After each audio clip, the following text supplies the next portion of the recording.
नमस्कार। आईडीटीवी के राजपाट में आपका एक बार फिर से स्वागत है।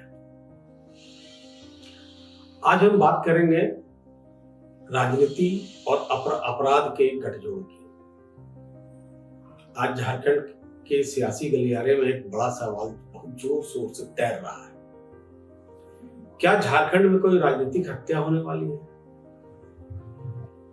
क्या झारखंड के पूर्व उप मुख्यमंत्री सुदेश महतो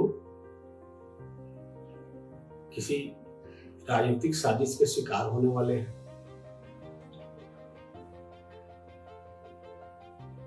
यह चर्चा दरअसल उठी है आजसू नेताओं के कुछ बयानों के बाद। आजसू के कई नेता बार बार यह दावा कर रहे हैं कि पार्टी के सुप्रीमो पूर्व डिप्टी सीएम सुदेश महतो की जान को खतरा है। पहले भी ये बात होती रही है, पहले भी चर्चा हुई है कि सुदेश महतो उग्रवादियों नक्सलियों के हिट लिस्ट में है। अब आजसू नेताओं ने एक नया सवाल खड़ा किया है। उनका सवाल है कि आखिर सुदेश महतो ही क्यों उग्रवादियों और नक्सलियों के हिट लिस्ट में है? इसकी उच्च स्तरीय जांच होनी चाहिए। सवाल उनका भी जायज है और इस पर सरकार, प्रशासन और संबंधित विभाग को तो जवाब देना ही पड़ेगा। बीते दिनों आजसू नेता या पार्टी के केंद्रीय उपाध्यक्ष प्रवीण प्रभाकर और हसन अंसारी मीडिया के सामने आए। बाकायदा प्रेस कॉन्फ्रेंस कर उन्होंने कहा कि सुदेश महतो की हत्या की साजिश रची जा रही है और पुलिस मामले की गंभीरता को समझ नहीं रही है। उन्होंने आरोप लगाया कि जब भी पहले सुदेश महतो की सुरक्षा को लेकर के सवाल खड़े हुए, पुलिस ने कभी गंभीरता नहीं दिखाई, सरकार ने इस मामले को गंभीरता से कभी नहीं लिया। उन्होंने कहा कि जो अभी 2 दिन पहले एक कुख्यात उग्रवादी मार्टिन केरकेट्टा जो गिरफ्तार हुआ है, उसकी हिट लिस्ट में भी सुदेश महतो थे। उन्होंने दावा किया कि पुलिस को भी इसकी जानकारी है कि मार्टिन केरकेट्टा के हिट लिस्ट में सुदेश महतो थे। उनके दावे का आधार क्या है? उनका कहना है कि 2023 में अनगढ़ा इलाके में नक्सलियों की, उग्रवादियों की एक बैठक हुई थी जिसमें मार्टिन केरकेट्टा भी शामिल हुआ था और उस बैठक में सुदेश महतो पर हमले की योजना भी बनाई गई थी और पुलिस को इसकी जानकारी मिली। पुलिस ने इसका खुलासा भी किया, लेकिन मार्टिन केरकेट्टा तब पकड़ा नहीं जा सका था। मार्टिन केरकेट्टा की गिरफ्तारी से इनका एक और सवाल है कि मार्टिन केरकेट्टा के माध्यम से जब पुलिस को यह जानकारी मिली कि सुदेश महतो हिट लिस्ट में है, तो पुलिस ने तत्परता से उस आरोप में कोई कार्रवाई क्यों नहीं की? हसन अंसारी और प्रवीण प्रभाकर ने कई और मुद्दे भी उठाए। सारे मुद्दे सुदेश महतो की सुरक्षा से जुड़े हुए थे। उन्होंने पुरानी बातों का भी जिक्र किया। साल 2005 की बात उठाई, कहा कि साल 2005 में भी सुदेश महतो की हमले की योजना बनी थी जब वो उस समय राज्य में मंत्री हुआ करते थे। साल 2005 का मामला उठाते हुए हसन अंसारी और प्रवीण प्रभाकर ने बताया कि सुदेश महतो जब सिल्ली से कोगड़ा जा रहे थे, तब उनके रास्ते में कील बम लगा करके उनके काफिले की गाड़ियों को उड़ाने का प्रयास किया गया था। पुलिस के नॉलेज में यह बात आई। बाकायदा पुलिस ने जांच की। जांच में यह स्पष्ट हुआ कि हमले की योजना थी। इसके बाद प्रवीण प्रभाकर ने एक और मामला उठाया, साल 2013 का। गंभीर बात उठाते हुए उन्होंने कहा कि साल 2013 में एक तथाकथित राजनीतिक नेता ने 5 करोड़ रुपए की सुपारी पीएलएफआई को दी थी कि सुदेश महतो की हत्या करनी है। ये इस मामले की जानकारी भी पुलिस को दी गई थी, लेकिन मामला आगे नहीं बढ़ सका।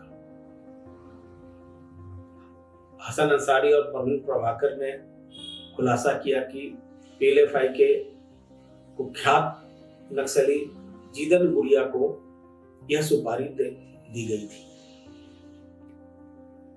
लेकिन मामले का खुलासा होने के कारण वे अपनी योजना को अंजाम नहीं दे सके।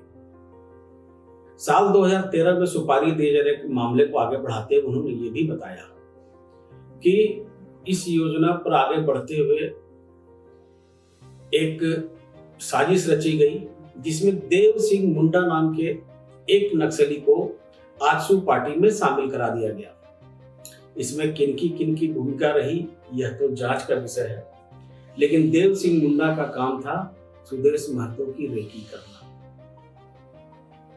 इसी दौरान साल 2013 में जो गूंज महोत्सव हुआ था सिल्ली में, वहां पर बम प्लांट कर विस्फोट की कोशिश की गई, परंतु इसे पुलिस ने नाकाम कर दिया। इसके बाद फिर 2013 और 2014 के आसपास एक विवाह समारोह में शामिल होने के लिए सुदेश महतो सपरिवार गए हुए थे। वहां उन पर हमले की तैयारी थी, परंतु बात लीक हो गई और स्थानीय ग्रामीणों ने पुलिस के सहयोग से इस हमले की योजना को विफल कर दिया। तो बात है कि आखिर सुदेश महतो नक्सलियों या उग्रवादियों के हिट लिस्ट में या टारगेट पर क्यों है? आज आजसू पार्टी के नेता भी यही सवाल उठा रहे हैं। आजसू पार्टी के नेताओं का कहना है कि अब यदि उनकी बात को गंभीरता से नहीं सुनी गई तो कल को यदि कुछ होता है तो उसकी जिम्मेदारी कौन लेगा। उन्होंने कहा है कि वो जल्द ही इस मामले को लेकर राज्य के डीजीपी, राज्य के मुख्य सचिव और राज्य के गृह सचिव से मिलेंगे और अपनी बात को मजबूती से रखेंगे। इधर इस मामले के प्रकाश में आने के बाद झारखंड मुक्ति मोर्चा के केंद्रीय प्रवक्ता और जो केंद्रीय महासचिव हैं विनोद कुमार पांडे, उन्होंने भी इस पर चुप्पी तोड़ी है। उन्होंने कहा कि मामला संज्ञान में आया है और चूंकि यह बहुत गंभीर मामला है तो इस पे सरकार के सामने सारी बातें रखी जाएंगी और सरकार मामले की निष्पक्ष जांच जरूर ही कराएगी। खैर, बात जो भी हो, निष्पक्ष जांच होनी चाहिए, मामला खुलकर सामने आना चाहिए कि आखिर क्यों है। क्योंकि झारखंड की धरती पहले भी राजनेताओं के खून से लाल होती रही। हम में से कोई भी रमेश सिंह मुंडा, जो जदयू के दिग्गज नेता माने जाते थे, तमाड़ क्षेत्र के विधायक थे, राज्य के पूर्व मंत्री थे, की हत्या को कौन भूल सकता है। उनके अलावा सुनील महतो, जिनकी हत्या सरेआम नक्सलियों ने कर दी थी एक फुटबॉल के मैच के दौरान, तो भले ही दोनों हत्याओं का दोष आप नक्सलियों को दे सकते हैं, नक्सलियों को दोष मर सकते हैं, लेकिन यह प्रश्न आज भी विचारणीय है कि क्या ये राजनीतिक हत्याएं नहीं थी। इस पर गौर करने की जरूरत है। और आज जो आजसू के नेता सवाल उठा रहे हैं उस पर भी हम सबको विचार करने की जरूरत है। सरकार को इसके मामले की निष्पक्ष जांच करानी चाहिए ताकि दूध का दूध और पानी का पानी हो सके। इसके अलावा यहाँ एक और बात बताना चाहेंगे। अभी हमने निर्मल महतो जी का शहादत दिवस मनाया है 2 दिन पहले ही। शहीद निर्मल महतो की हत्या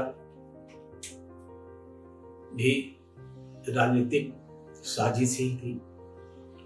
वह आजसू के संस्थापक सदस्यों में एक थे। इसके अलावा आजसू के तिलेश्वर साहू, उनको कौन भूल सकता है। तिलेश्वर साहू की हत्या साल 2014 में PLFI के उग्रवादियों ने उन्हीं के क्षेत्र बरही में कर दी थी। इन सब हत्याओं से आजसू को तगड़ा झटका लगा है और आज एक बार फिर से सुदेश महतो पर हमले की बात के खिलाफ साजिश रचे जाने की बात सामने आ रही है। तो आजसू के नेता बेचैन हैं और उनकी बेचैनी भी जायज भी है। उम्मीद है सरकार इस मामले में गंभीरता दिखाएगी और उनकी शिकायतों पर, उनके आरोपों पर उच्च स्तरीय जांच कराकर सच को सामने लाएगी। धन्यवाद। नमस्कार।